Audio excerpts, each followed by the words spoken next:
Hello everyone, welcome back to our channel Abhishek Jatwar inform. तो दोस्तों, आज के वीडियो का थंबनेल देख करके बात तो आपको समझ में आ गई होंगी। आज बात होने वाली है दोस्तों कि आर्मी अग्निवीर की जो न्यू वैकेंसी आपके आई है 2025 की, इस वैकेंसी को दोस्तों अब आपको किस प्रकार से सीरियस लेना है और दोस्तों इसमें कितने नंबर पर जो है आपका एग्जाम क्लियर हो जाता है। क्योंकि दोस्तों सबसे पहली बात तो बता दूं कि मैं खुद इससे पहले आर्मी अग्निवीर का दोस्तों एग्जाम क्वालिफाइड कैंडिडेट हूं और इसके अलावा दोस्तों एसएससी से भी मैं एग्जाम फिजिकल मेडिकल क्वालिफाइड किया हुआ हूं और मैं फाइनल मेरिट में 1 नंबर से छट गया था। तो जो भी मेरा एक्सपीरियंस है मैं आपके साथ साझा करने वाला हूं, क्योंकि बहुत सारे भाई पूछते हैं कि भैया जो है आर्मी अग्निवीर में हमको पासिंग मार्क लाना है, मतलब रिटन एग्जाम पहला चरण है इसका, तो उसको पास करने के लिए कितने नंबर तक लाना होगा तो हम पास हो जाएंगे, हम फिजिकल के लिए जो है प्रमोट हो जाएंगे। ठीक है, तो इस वीडियो में ये सारी चीज़ों पर हम चर्चा करने वाले हैं और साथ में ये भी बताएंगे कि किस प्रकार से आपको तैयारी करना है और मैंने कितने दिनों में तैयारी करके जो है एग्जाम को निकाला था, है ना।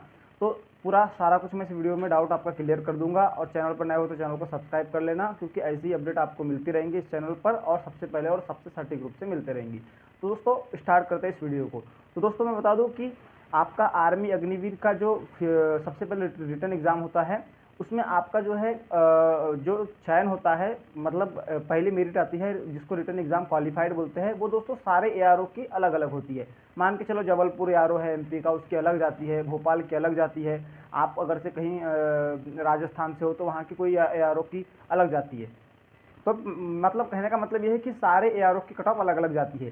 तो मेनली हम दो प्रकार के एआरओ में इसको डिवाइड करेंगे, एक तो दोस्तों हिंदी भाषी एआरओ और दूसरा गैर हिंदी भाषी एआरओ। जैसे हिंदी भाषी में मतलब जो भी एमपी के रहने वाले हैं, यूपी के रहने वाले हैं, उत्तराखंड के रहने वाले हैं, बिहार के रहने वाले हैं, दिल्ली के रहने वाले हैं, मतलब जहाँ पर हिंदी भाषी जो राज्य है वहाँ पर अगर से आप दोस्तों 25 प्लस क्वेश्चन करते हैं तो आपका रिटन एग्जाम में जो है रिटन एग्जाम क्वालिफाइड हो जाता है, आपको फिजिकल के लिए प्रमोट कर दिया जाता है। और अगर से आप गैर हिंदी भाषी राज्य जैसे असम, मेघालय, मणिपुर, त्रिपुरा, नागालैंड, सिक्किम, ये जहाँ पर दोस्तों शिक्षा का स्तर थोड़ा कम है, वहाँ से अगर से दोस्तों अप्लाई करते हैं, वहाँ के अगर से रहने वाले हैं, तो अगर से आप 20-22 क्वेश्चन भी करते हैं तो आपको रिटन एग्जाम के लिए क्वालिफाइड कर दिया जाता है। लेकिन बात यहाँ पर नहीं आगे रुकती, बात आपकी मेन है कि अगर से आपने दोस्तों रिटन एग्जाम में पासिंग मार्क ला लिए और फिजिकल में 100 नंबर का फिजिकल भी मार लिया, लेकिन आप फाइनल मेरिट में छट जाते हैं। क्यों?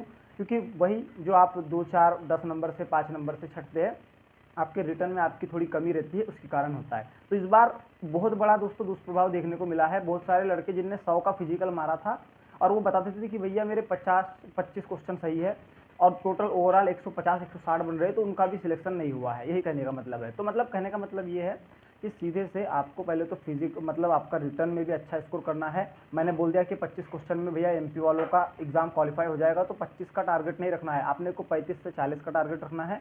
और जो गैर भाषी जैसे असम, मेघालय, मणिपुर, त्रिपुरा, नागालैंड के भाई लोग हैं, तो वो मेरे हिसाब से मैं उनको 20-22 बोला हूँ, लेकिन उनको कम से कम 35 तक का, उनको भी 30-35 का रखना ही रखना है। ठीक है, तो ये बात आ जाती है। अब इसके बाद बात आ जाती है कि तैयारी कैसे करना है। तो तैयारी दो प्रकार से की जाती है, एक तो फ्रेशर करता है और एक तो जो है जिसको एक्सपीरियंस रहता है वो तैयारी करता है।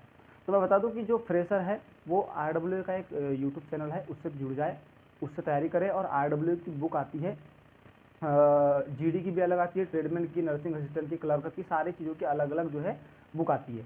तो उस बुक से तैयारी कर सकता है। मतलब सबसे पहले तो तैयारी करने के लिए आपको फ्रेशर हो तो एक बैच ले लो। यूट्यूब पर रोजगार विद अंकित का बैच आता है, वो तो यूट्यूब पर तो फ्री में पढ़ाते हैं, लेकिन उनका एक प्ले स्टोर पर ऐप है आरडब्ल्यू, तो उससे जुड़ जाना। उन्होंने अग्निवीर के लिए बैच लाया होगा, तो उससे जुड़ जाना, उससे सिलेबस कंप्लीट कर लेना और उन्हीं की बुक ले लेना और बुक से क्या कर लेना, प्रैक्टिस कर लेना।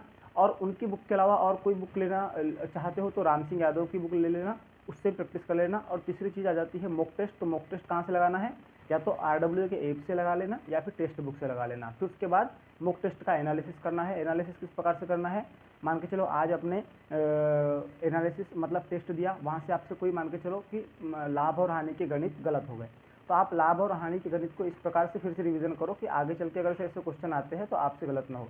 तो ऐसा करते करते आप इतना एनालिसिस कर डालेंगे कि आपका हर एक चैप्टर क्लियर हो जाएगा।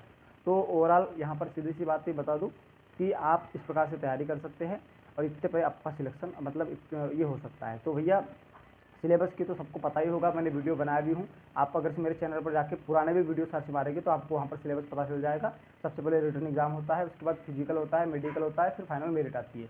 तो अगर से और आपको कोई डाउट हो तो कमेंट सेक्शन में बता सकते हैं, मैं आपका डाउट क्लियर करने की पूरी कोशिश करूँगा। ठीक है, जय हिंद।